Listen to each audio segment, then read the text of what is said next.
So at the epicenter of all reality is an inexhaustible eruption of happiness. We don't just need our behavior corrected. We need our very desires turned back to the Lord our God, so that we love, adore, cherish Him, just as once we cherished sin.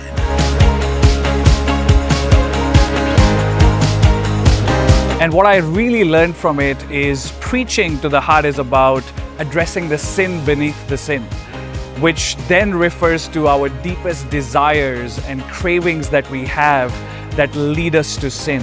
And was a really fruitful journey to go through this conference, because it informs us, and especially me in my ministry, to then use these learnings and be able to see what those deep desires or cravings of my congregation are. So I would recommend this conference to everyone next time. If you're up for it, please join.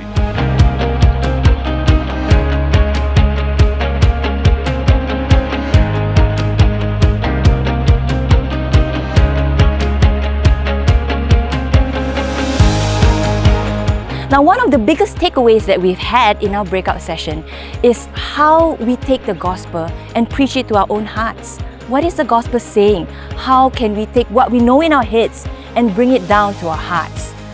What does the gospel compel our hearts to do?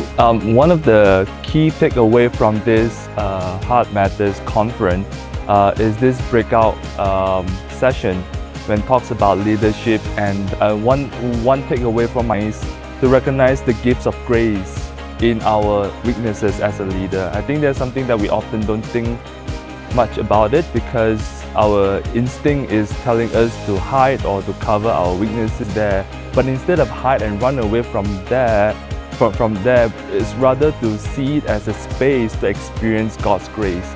And from there, I think it gave me a lot of peace and these insights that can continue to help me to grow.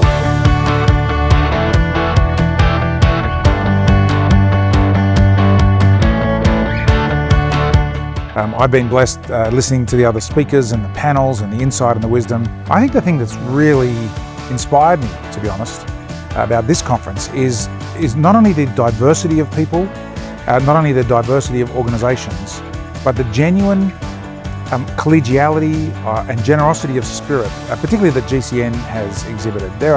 GCN has its own publishing house, but there are other publishing houses here that have space and are warmly welcomed in. GCN's connected with seminaries. There are other seminaries that have been highlighted and promoted. And it's that kind of generosity of spirit, I think, that leads most powerfully to a movement of the gospel, not just individual silos of Christians doing their thing, but a gospel movement really emerging in Kuala Lumpur and Malaysia more generally. And of course, that's what we long for and pray for, that God would raise up His church in a movement of the gospel that would see thousands upon thousands upon thousands of people come to Christ and be built in Him. Kids need the gospel to shape their hearts and not just fill their heads. And that is what makes the difference between information and transformation. And this is why we must keep training and equipping our teachers and parents, not just to teach Bible knowledge, but to aim at the right goal: heart transformation through the gospel. It has been so encouraging for me these last couple of days to be at the Gospel City Network Conference, seeing believers from across Malaysia praising the Lord and wrestling with deep truths from God's Word. And I've seen, as we've been talking together, I've seen believers' minds expanding with the knowledge of God and seeing their hearts warmed by it. And my prayer is that the books that they buy and they've taken away will continue that work in their hearts, and that this will be the beginning of a moment of God's grace that will ripple out to see Jesus' glory spread across Malaysia over these coming years.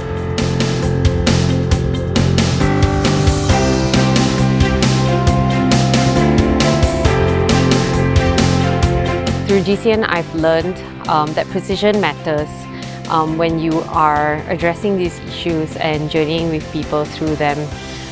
It's not always easy, but it's always the long journey that we're in for.